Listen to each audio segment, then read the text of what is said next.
आज आपण महाराष्ट्र शासन कृषी विभागामार्फत पूर्ण महाराष्ट्रामध्ये एप्रिल महिन्यापासून प्रत्येक गावामध्ये खरीपपूर्व कृषी मोहीम आपण राबवत आहोत। आपल्याकडे जवळपास 14 ते 16 विषय वेगवेगळे घेऊन आम्ही शेतकऱ्यांकडे जात आहोत। मग आम्ही किती शेतकरी असू जात, 1 शेतकरी असो, 10 शेतकरी असो, 25 शेतकरी असो, पण आपला संदेश शेतकऱ्यापर्यंत जाऊ द्यायचा। 1 शेतकरी असला तरी त्याच्यापर्यंत संदेश जाऊ द्यायचा आणि मोठ्या संख्येने शेतकरी असले तरी त्याच्यापर्यंत संदेश जाऊ द्यायचा। कारण की आपण सध्या सुजाण आहोत, आपल्या जगामध्ये काय चाललंय, आजूबाजूच्या परिसरामध्ये काय चाललंय, प्रत्येक गोष्ट आपल्याला माहिती आहे। आता आपल्याला टीव्हीची गरज नाही, आपल्या खिशामध्ये सगळं तंत्रज्ञान आलेलं आहे। बरं असो, तर वेगवेगळ्या माध्यमातून आपल्याला सगळी माहिती आपल्याला मिळते, पण एवढी माहिती मिळून सुद्धा त्या माहितीचा खरा वापर किंवा त्या माहितीची सत्यता आपण कधीही पडताळून पाहत नाहीत। आणि ही पडताळून न पाहिल्यामुळे आपल्याला शेती क्षेत्रामध्ये वेगळ्या स्तरावर वेगळ्या पिकासंदर्भामध्ये बसणारे जे आर्थिक फटके आहेत, ते आर्थिक फटके मोठ्या प्रमाणावर बसत असल्यामुळे आपल्या शेतकऱ्याचं किंवा आपलं स्वतःचं मोठ्या प्रमाणावर आर्थिक नुकसान होत आहे। आणि त्याच अनुसरून हे आम्ही ह्या मोहिमेच्या माध्यमातून जात आहोत। तर त्याच्यात आता काकडे साहेबांनी सांगितलं की जे अल निनोच्या बाबतीमध्ये सांगितलंय की तुम्हाला माहिती आहे की अल निनो म्हणजे काय। सोप्या भाषेत आपल्याला काय माहिती अल निनो म्हणजे? अल निनो म्हणजे काय सांगा आपल्याला, शास्त्रीय नाही। अल निनो म्हणजे काय? अल निनो म्हणजे काय? पाऊस कमी। हे अल निनो पाऊस कमी म्हणजे आपल्या भारतापासून 4000 किलोमीटर दूर असणाऱ्या एका पॅसिफिक महासागरामध्ये तिथं निर्माण होणारं जे काही तापमान आहे, त्या तापमानाच्या वाढीमुळे त्याचा परिणाम 4000 किलोमीटर दूर आपल्याकडे जे मोसमी वारं वाहत आहे, त्या मोसमी वाऱ्यावर होणारा परिणाम म्हणजे अल निनो। मग अल निनो मध्ये काय होतंय, तर अल निनो मध्ये तापमानामध्ये मोठ्या प्रमाणावर वाढ होते आणि तापमानामध्ये मोठ्या प्रमाणावर वाढ झाल्यानंतर जे काही आपल्याकडे मान्सूनचं वारं वाहतं, त्याच्यामध्ये जे पावसाचे ढग असतात, त्या ढगांचं प्रमाण कमी होतं, पाऊस पडणाऱ्या ढगांचं प्रमाण कमी होतं आणि आपल्याकडे पाऊस पडत नाही किंवा पावसाचं प्रमाण कमी पडतं। तर मग आता ह्या वेळेस शास्त्रज्ञांनी किंवा हवामान खात्याने अंदाज किती दिलाय तुम्ही ऐकलंय का? युट्यूबवर कुठं एखाद्या शास्त्रज्ञाची माहिती ऐकली का? आपल्याला 88% पाऊस पडणार आहे। जेव्हा 92% पाऊस कमी होतो त्यावेळेस आपल्याकडं पावसाचं प्रमाण कमी असतं आणि 88% पर्यंत पाऊस जेव्हा येतो म्हणजे आपल्याकडं कोरडा दुष्काळाचा प्रादुर्भाव हे होणार आहे, ह्याचे हे संकेत आहेत। आणि हे संकेत आपण ऊस उत्पादक शेतकरी असलो तरी आपल्यासाठी सुद्धा ते धोक्याचे आहेत आणि आपण जरी हंगामी पीक घेणारे शेतकरी असलो त्यांच्यासाठी तेही धोक्याचे आहेत। म्हणून ह्याच्यासाठी आता अल निनो आहे, ह्याला तर आपल्याला तोंड द्यावं लागेल ना। कारण की आपण शेतकरी म्हणलो, कुणी व्यक्ती असू जा, शेतकरी असो नसो, एखादा व्यापारी असो, व्यवसाय करणारा असो जा, त्याला त्याच्या व्यवसायामध्ये जर एखाद्या जर चढ उतार येत असेल तर त्या चढ उताराला आपल्याला सामना करावा लागतो। तर ते सामना आपल्याला करण्यासाठी आपली काय तयारी आहे, ह्या तयारीसाठी आपल्याला ह्या मोहिमेच्या माध्यमातून आपल्याला जायचंय। अल निनोचा परिणाम काय आहे? आता साधा परिणाम आहे, आपण ऊस उत्पादक शेतकरी आहोत, आपल्याकडे स्वतःच्या हक्काचं पाणी आहे का ऊसासाठी? सांगा बरं, याच्यात किती जणांचं हक्काचं पाणी आहे? मग आपला ऊस कुणाच्या जीवावर आहे, कुठल्या पाण्याच्या जीवावर आहे? पावसाच्या। मग मला सांगा की एवढा मोठा ऊस आहे, आपल्या भागातलं एवढं मोठं ऊसाचं क्षेत्र आहे आणि हे सगळं 100% ऊसाचं क्षेत्र, ह्याच्यामध्ये आपल्या स्वतःच्या हक्काचं काही पाणी नाही। धरणावर जर धरणाच्या लाभ क्षेत्रामध्ये जर पाऊस पडला आणि त्या पावसाने जर धरण भरलं आणि त्याच्या खाली जे आपण येणारे शेतकरी आहोत कॅनलच्या माध्यमातून, तरच आपली ऊस शेती पिकणार आहे। मग मला सांगा, अशा वेळेस आपण काय करणार आहे? जर धरणामध्येच पाणी नसेल आणि असलेलं पाणी जर माणसांच्या पिण्यासाठी जर आरक्षित केलं, तर मग आपल्या शेतीच्या पिकासाठी आपण काय करणार? काय करणार सांगा ना।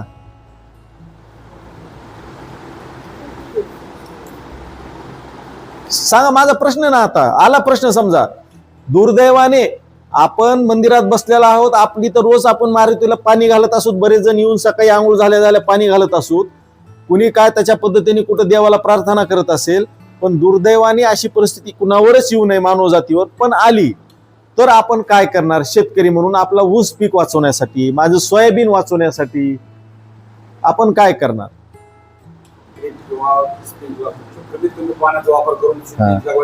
म्हणजे उपलब्ध असलेल्या पाण्याचा वापर कसा करायचा, त्या पाण्याचा 100% वापर, म्हणजे एका थेंबापासून त्या पिकाला त्याचा अन्न निर्मितीलाच मदत व्हायला पाहिजे. जास्तीचं पाणी आता तुम्हाला कॅनलला मला वाटते शेवटची पाळी संपली वाटतं ना, आता चालू आहे. म्हणजे ते विचार करा की आता आपण पाटपाणीने पाणी देतोय, ठिबक जाणं चालू आहे. आता मला सांगा, उद्या जर पाणी बंद केलं आणि कॅनलला पाणीच नाही सोडलं तर ठिबकनी पाणी देणार कशाला? हा, ठिबक नाही, पाणी आहे, ठिबक आतरले पण पाणीच नाही सोडलं तर पाणी द्यायचं कसं आता? पण ह्याच्यासाठीच आपण शेतकरी म्हणून जर जेव्हा एकत्र काम करू गावामध्ये आणि आपली परिस्थिती आपल्या पूर्ण शुगर बेल्टमध्ये जर लक्षात आली की माझ्याकडं जरी पाट पाण्याने जर पाण्याची सोय असली तरी आम्ही शेतकरी पाट पाण्याने पाणी देणार नाही, आम्ही ठिबकनीच पाणी देऊ. आणि ठिबकनी दिलेल्या पाण्याची आम्हाला पाण्याची गरज कमी लागणार आहे. आपल्या शेतकऱ्यांनी जर वरी सांगितलं की आमची पाण्याची गरज एवढी आहे, एवढं पाणी तुम्ही आम्हाला सोडू नका, फरक तर पडतो 50%. म्हणजे 50% जे पाणी तुमच्याकडे वाटोळं होणार आहे, जे पाणी आपल्या रानातून बाहेर जाऊन दुसऱ्याच्या रानात जाऊन पुन्हा नदीला मिळणार आहे, ते पाणी आपलं 50% आपल्या धरणात साठून राहील. तेच पाणी एखाद्या पाणीसाठी आपल्याला येऊ शकतं. पण ह्याच्यासाठी मोठं विचारमंथन किंवा मोठी चळवळ आपल्यात उभा करावं लागते. पण असलेल्या आजच्या परिस्थितीमध्ये तुमच्याकडे असलेले विहीर असेल, तुमच्याकडे असलेली बोर असेल, त्या बोरच्या माध्यमातून ऊसाचं सिंचनाची सुविधा करत असताना फक्त आणि फक्त ठिबकच्या माध्यमातून सिंचन कसं होईल हे आपल्याला बघायला पाहिजे होतं. त्याच्यानंतर आपण रान्नी कारखान्याचे बरेच जण सभासद आहोत. तर रान्नी कारखान्याचे सभासद असताना सुद्धा गेल्या वर्षीचा जो खोडवा ऊस आहे त्या खोडवा ऊसाची 65 आपण कुट्टी करतोय. आपल्याकडे कुट्टीचं आहे ना, आता फुकून द्यायचं प्रमाण संपलंय, मग ते काय फुकायचं, मग ते एक आड एक 65 दाबणं असेल, नाही तर प्रत्येक सरीमध्ये 65 ठेवून त्या 65 कुचवण्यासाठी त्याच्यावर काही कुठलं कारखान्यामार्फत पुरवलं जाणारे जे संप्रेरक आहेत किंवा एखादं डिकॉम्पोजर आहेत, त्या डिकॉम्पोजरचा वापर करून आपण ते कुजवायचा प्रयत्न केला. त्याच्यातून काय फायदा होणार आहे आपल्याला? एक तर आपल्या मातीची जी धूप आहे, मातीची धूप होणार नाही.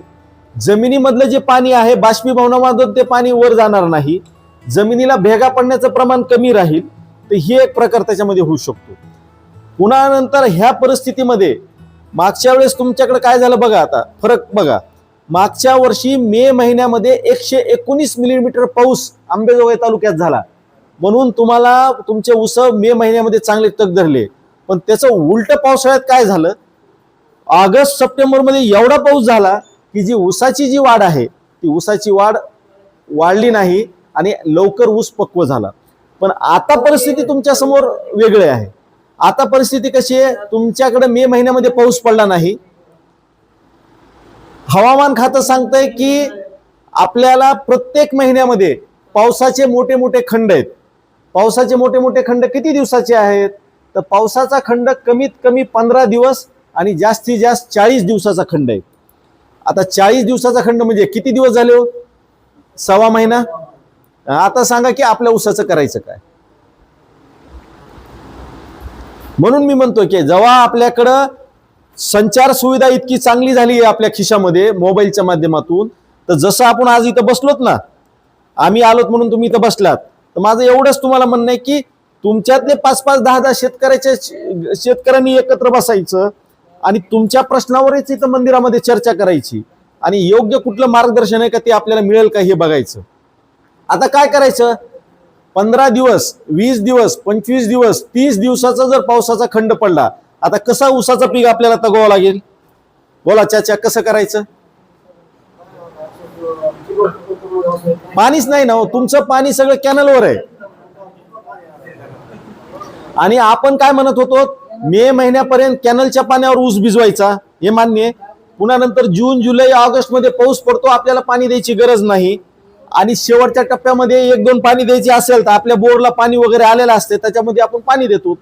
आता पाणी येणार कुठून? मग अशा वेळेस काय करायचं, तर मग अशा वेळेस सुद्धा केवलीन सारखे काही घटक आहेत, त्याच्या फवारण्या आपल्याला कराव्या लागतील. या केवलिन सारख्या जर फवारण्या केल्या तर ह्याचा परिणाम काय आहे, पानाच्या छिद्रामधून जे काही पाणी बाहेर जाणार आहे ते पाणी बाहेर जायची प्रक्रिया हे केवलिन थांबवतं.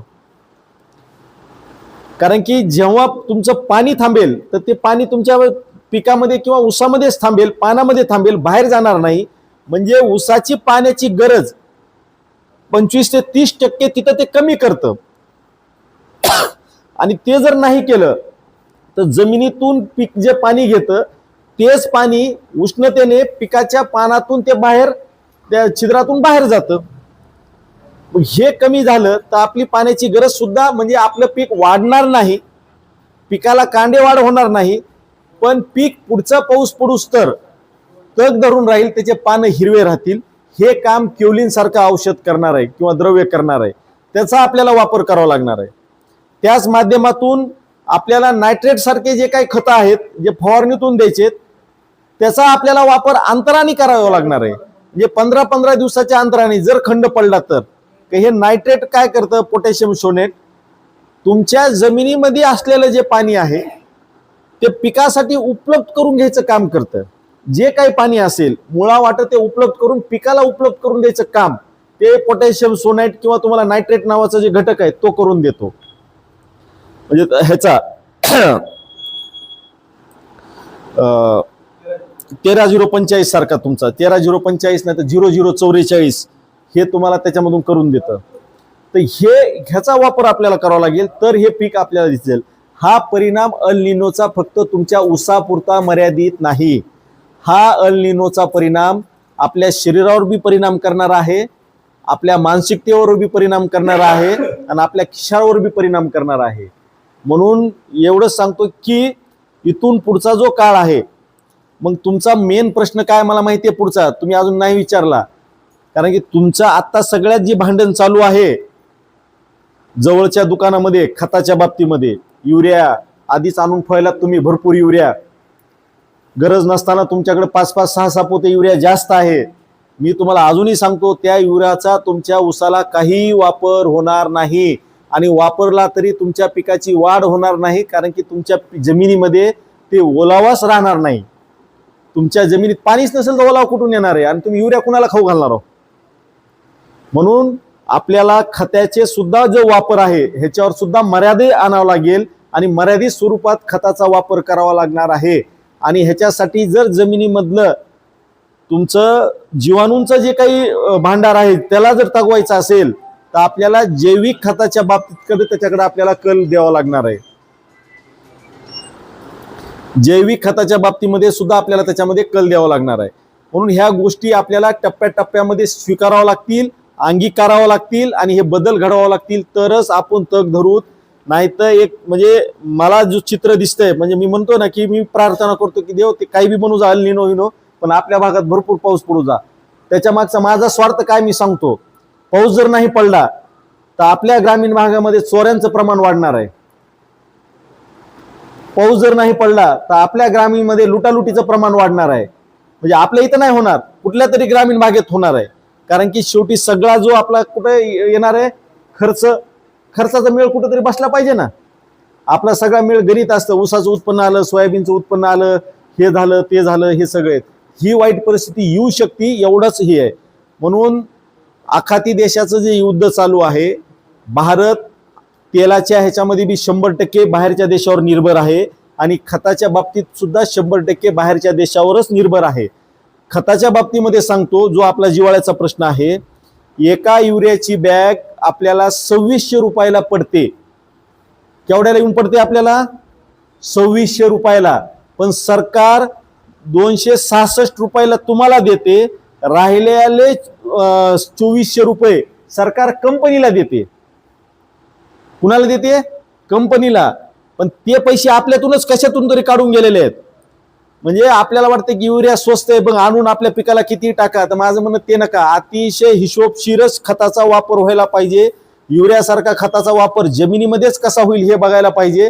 आणि गरज असेल, पीक वापशावर, जमीन वापशावर असेल तर खताचा वापर होतो. आणि जर तुम्ही पाणी दिलं आणि जर युरिया शिपून दिला तर सगळा युरिया लिचिंग होऊन पाण्या वाटत निघून जाणार, वाहून जाणार, हवेत विरघळून जाणार, त्याचा उपयोग होत नाही. आपल्या भागातली सरासरी मला माहित नाही किती आहे ऊसाची, आपल्या गावातली ऍव्हरेज किती असेल आपल्या इथला ऍव्हरेज ऊसाचं 60. देवळ्याला गेल्यानंतर 22चं ऍव्हरेज दिलं मला लोकांनी सांगितलं देवळ्यामध्ये 22. हा मग तेच म्हणाले ऍव्हरेज म्हणलं ना मी ऍव्हरेज म्हणजे सगळ्याच. म्हणजे मला हे म्हणायचंय की तुम्ही युरियाचा खत कितीही वापरला 40 धरला 40 धरू 40 येणं टनेज एका वर्षाच्या 14 महिन्याच्या पिकाला आपल्याला परवडतं का? आपला होणारा खर्च त्याला परवडतो का? मग ह्याच्यामध्ये आपल्याला गरज आहे की खर्चामध्ये बचत कशी करता येईल, रासायनिक खताचा अतिशय संतुलित वापर कसा करता येईल, शिफारशीप्रमाणेच खत कसा दिला जाईल, गरजेप्रमाणेच पाणी किती दिलं जाईल, पाण्याचा वापर ठिबकच्या माध्यमातून किती दिला जाईल, ह्या सगळ्या गोष्टींचा जर हिशोब लागला तर आपल्याला त्या गोष्टी आपल्या पदरात पडतील, नाही तर आपल्या पदरामध्ये काही पडणार नाहीये. आपल्यापेक्षा वाईट परिस्थिती देवळ्याची आहे. तुमचा तरी सरासरी 40 आहे, देवळ्याची सरासरी 30च्या वर नाही, अजून 30च्या वर नाही. तुमच्याकडे 60 वाले काही शेतकरी आहेत, देवळ्यावाले 60 वाला एक बी शेतकरी नाही, 50 वाले 2-4 शेतकरीचा म्हणाले मी हो म्हणायचं आपलं काय समाधान नाही. पण मी कुणाला आता आपला प्रश्न कसा आहे बघा, आपण आपल्याला किती फसवतो ते बघा. मी म्हणलं ऊस किती आहे, हे मला म्हणते 10-12 एकर. आता ह्यांना ऊस किती आहे ह्यांना माहित पाहिजे ना, 10 एकर आहे का 12 एकर आहे, हे म्हणते 10-12 एकर. आता मी किती धरायचा, 10 धरू का 12 धरू? एक. आता पुन्हा किती आलं टनेज, किती झाला ऊस, पहिला प्रश्न किती झाला ऊस, 300-400 टन झाला. 300 आणि 400 टन मध्ये 100चा फरक आहे. कितीचा फरक आहे? आपण बोलतो ना मोगम 300-400 टन ऊस झाला, तर मला ते म्हणायचंय की ते नाही. मोगम बोलून आपली आर्थिक स्थिती सुधारणार नाही. इतकं प्रॅक्टिकल, इतकं वस्तुनिष्ठ आपल्याला आपला व्यवहार ठेवावा लागेल, तरच आपल्याला त्याच्यात बदल करावा लागेल. म्हणून ह्या अल निनोच्या बाबतीमध्ये मी तुम्हाला सांगू इच्छितो की अतिशय धोक्याचा 2 मिनिट काका, अतिशय धोक्याची घंटा आपल्यासाठी आहे. तुम्हाला मी सांगतो की भविष्यामध्ये आपल्यातल्या जसं लॉकडाऊन लागलं होतं कोरोनामध्ये, तसं काही गोष्टीच्या निर्बंधासाठी सुद्धा लॉकडाऊन लागण्याची शक्यता आहे. पण त्या वातावरणावर युद्धाच्या निर्भर आहे. पण ते वातावरण प्रयत्न करायला अजून तरी आम्हाला दिसत नाही की ते निवळेल म्हणून. पण ते जर तसं झालं तर आपल्याला अजून मर्यादा भरपूर आपल्या अंगावर मर्यादा पडतील. त्याच्यामुळे बऱ्याचशा गोष्टीची सवय जी लागलेली आहे, सवय मोड होत नाही ना, आंघोळणी पडलेली गोष्ट मोडत नाही, तर त्याच्यासाठी पुन्हा त्रास होतो. म्हणून कारण की आता खिशात पैसा असतो, आपण पटपट उडवून टाकतो, आणि उद्या दुष्काळ आहे तेव्हा खिशात पैसा नसतो. आपले ऊसाचे बिल आलेत ना सगळ्याचे, आता ऊसाचे बिल आहेत, मी सोयाबीन माझं ठुले, माझ्याकडे सोयाबीनचा पैसा आहे. आता 7,500 सोयाबीन झालंय, मी वाट बघायलो 8,000 कधी होईल टाकल. पण ते पैसा आला आणि मी जर ती साठवून नाही ठेवला आणि ती उधळला तर पुढे जर भविष्यात दुष्काळ झाला तर माझ्या हातात काहीच नाही, येणारं पीक नाही, पहिला साठवलेला पैसा मी उडून टाकला. तेच बाबतीत ऊसाच्या बाबतीत आहे. म्हणून अल निनोच्या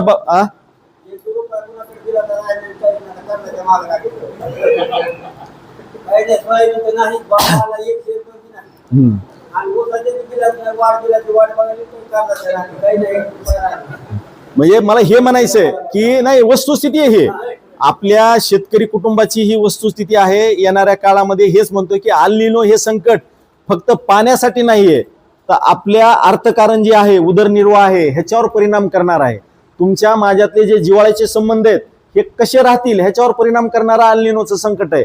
म्हणून आताच ह्या चळवळीतून आम्ही ज्या मोहिमेतून शेतकऱ्यांना सांगतोय ना की प्रत्येक गोष्ट कृषी विभाग किंवा सरकार तुमच्यापर्यंत जे घेऊन येले त्याच्या मागचं गांभीर्य लक्षात घ्या की हे संकट आपल्याला सामना करायचंय, एकत्रित सामना करायचंय, आणि त्याच्यासाठी काही स्वतःमध्ये बदल करून घ्यावा लागतील.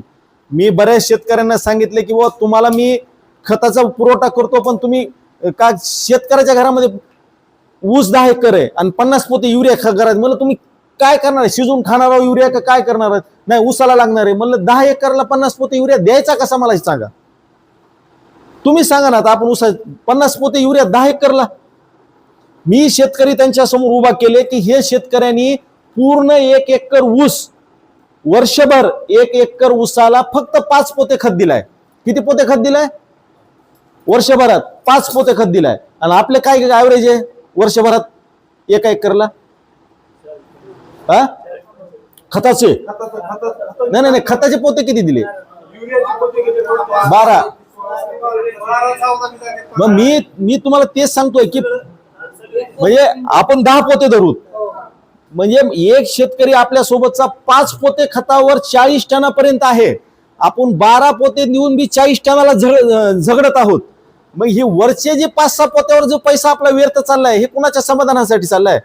का आपल्या अंगावरचं मांस वाढायले, की 4 पैसे खिशात वाढायलेत, का जमीन चांगली सुधारायली, उत्पन्नात वाढ व्हायले? काहीच नाही ना. हे विचार आपल्याला बदलावा लागतील, ह्याचा परिणाम आपल्याला त्याच्यामध्ये चांगले घडून आणावं लागतील. हे गरजेचं आहे. एवढं पोटतिडकीने सांगायची काय गरज आहे की आपली असंख्य आपण स्वतःच लूट करून गेलोत. व्यापारी लुटाना झालेत, आपणच गरज नसताना 10 पोते जास्त आणून आपण लूट करून गेलो, स्वतःलाच लुटायलो. पुन्हा ते सरकारचं तर ते धोरण वेगळंच आहे. आता उद्या जरी समजा 30 किलोचं युरियाचं पोतं आणलं तरी तुम्ही एकरी 30 किलोचे 3च पोते टाकणार, कारण की आपल्याला ती डोक्यात बसलेलं नाही एवढं खत टाकायचं म्हणून. 5 किलो जरी आणलं तर आपण 5 किलोचे 20 पोते टाकणार. म्हणजे हे मला सांगायचं की ह्याला बदलायचंय, हेच आपल्याला बदलायचंय, ह्या मोहिमेच्या माध्यमातून जायचंय. अल निनो हे आपल्यासाठी धोक्याची घंटा आहे. त्याचे परिणाम मागच्या 1.5 महिन्यामध्ये तुम्ही बघताय की उन्हाची तापमान किती वाढलेलं आहे. आपल्या माणसाची लाही होत आहे प्रत्येक गोष्टीमध्ये.